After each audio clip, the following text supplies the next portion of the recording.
श्रीमद् भगवद गीता अध्याय 17।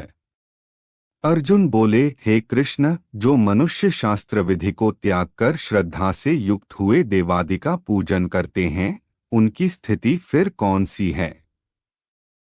सात्विकी है अथवा राजसी किंवा तामसी? श्री भगवान बोले, मनुष्यों की वह शास्त्रीय संस्कारों से रहित केवल स्वभाव से उत्पन्न श्रद्धा सात्विकी और राजसी तथा तामसी ऐसे तीनों प्रकार की ही होती हैं। उसको तू मुझसे सुन। हे भारत, सभी मनुष्यों की श्रद्धा उनके अंतःकरण के अनुरूप होती हैं। यह पुरुष श्रद्धामय है, इसलिए जो पुरुष जैसे श्रद्धा वाला है वह स्वयं भी वही है। सात्विक पुरुष देवों को पूजते हैं, राजस पुरुष यक्ष और राक्षसों को तथा अन्य जो तामस मनुष्य हैं वे प्रेत और भूतगणों को पूजते हैं।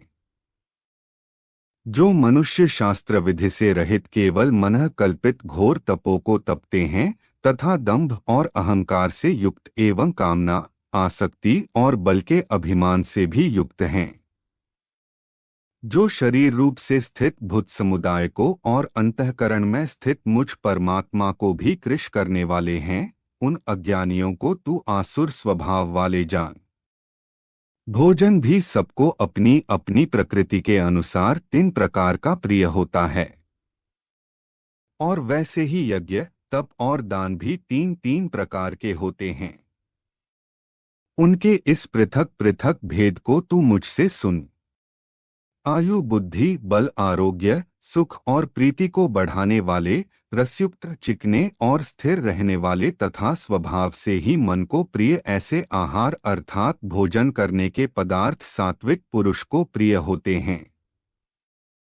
कड़वे, खट्टे, लवणयुक्त, बहुत गर्म, तीखे, रूखे, दाहकारक, औरत, दुख, चिंता तथा रोगों को उत्पन्न करने वाले आहार अर्थात भोजन करने के पदार्थ राजस पुरुष को प्रिय होते हैं। जो भोजन अधपका, रसरहित, दुर्गंधयुक्त, बासी और अछिष्ट है तथा जो अपवित्र भी है, वह भोजन तामस पुरुष को प्रिय होता है। जो शास्त्र विधि से नियत यज्ञ करना ही कर्तव्य है, इस प्रकार मन को समाधान करके फल न चाहने वाले पुरुषों द्वारा किया जाता है, वह सात्विक है। परंतु हे अर्जुन, केवल दंभाचरण के लिए अथवा फल को भी दृष्टि में रखकर जो यज्ञ किया जाता है, उस यज्ञ को तू राजस जान। शास्त्र विधि से हीन, अनुदान से रहित, बिना मंत्रों के, बिना दक्षिणा के और बिना श्रद्धा के किए जाने वाले यज्ञ को तामस यज्ञ कहते हैं। देवता, ब्राह्मण, गुरु और ज्ञानीजनों का पूजन, पवित्रता, सरलता, ब्रह्मचर्य और अहिंसा यह शरीर संबंधी तप कहा जाता है। जो उद्वेग न करने वाला, प्रिय और हितकारक एवं यथार्थ भाषण है तथा जो वेद शास्त्रों के पठन का एवं परमेश्वर के नाम जप का अभ्यास है, वही वाणी संबंधी तप कहा जाता है। मन की प्रसन्नता, शांत भाव, भगवचिंतन करने का स्वभाव, मन का निग्रह और अंतःकरण के भावों की भली भांति पवित्रता, इस प्रकार यह मन संबंधी तप कहा जाता है। फल को न चाहने वाले योगी पुरुषों द्वारा परम श्रद्धा से किए हुए उस पूर्वोक्त 3 प्रकार के तप को सात्विक कहते हैं। जो तप सत्कार, मान और पूजा के लिए तथा अन्य किसी स्वार्थ के लिए भी स्वभाव से या पाखंड से किया जाता है, वह अनिश्चित एवं क्षणिक फल वाला तप यहाँ राजस कहा गया है। जो तप मूर्ता पूर्वक हठ से, मन, वाणी और शरीर की पीड़ा के सहित अथवा दूसरे का अनिष्ट करने के लिए किया जाता है, वह तप तामस कहा गया है। दान देना ही कर्तव्य है, ऐसे भाव से जो दान देश तथा काल और पात्र के प्राप्त होने पर उपकार न करने वाले के प्रति दिया जाता है, वह दान सात्विक कहा गया है। किंतु जो दान क्लेश पूर्वक तथा प्रत्युपकार के प्रयोजन से अथवा फल को दृष्टि में रखकर फिर दिया जाता है, वह दान राजस कहा गया है। जो दान बिना सत्कार के अथवा तिरस्कार पूर्वक अयोग्य देश काल में और कुपात्र के पराती दिया जाता है, वह दान तामस कहा गया है। ओम तत् सत। ऐसे यह 3 प्रकार का सच्चिदानंद धन ब्रह्म का नाम कहा है। उसी से सृष्टि के आदिकाल में ब्राह्मण और वेद तथा यज्ञादि रचे गए।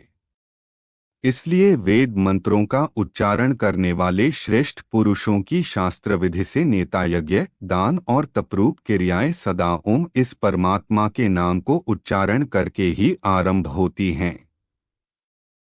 तत् अर्थात तत् नाम से कहे जाने वाले परमात्मा का ही यह सब है। इस भाव से फल को न चाहकर नाना प्रकार की यज्ञ, तपरूप क्रियाएं तथा दानरूप क्रियाएं कल्याण की इच्छा वाले पुरुषों द्वारा की जाती हैं।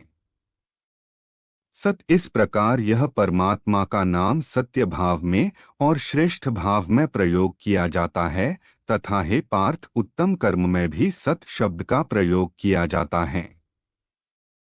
तथा यज्ञ, तप और दान में जो स्थिति है वह भी सत इस प्रकार कही जाती है और उस परमात्मा के लिए किया हुआ कर्म निश्चय पूर्वक सत ऐसे कहा जाता है।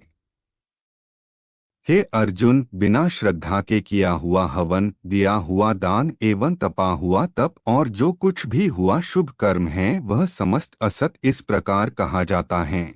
इसलिए वह न तो इस लोक में लाभदायक है और न मरने के बाद ही। श्रीमद् भगवद गीता अध्याय 17 समाप्त। ओम नमो भगवते वासुदेवाय। आपको यह वीडियो अच्छा लगा हो तो वीडियो को लाइक करना, कोई सुझाव हो तो कमेंट जरूर करना और हमारी चैनल को सब्सक्राइब करना।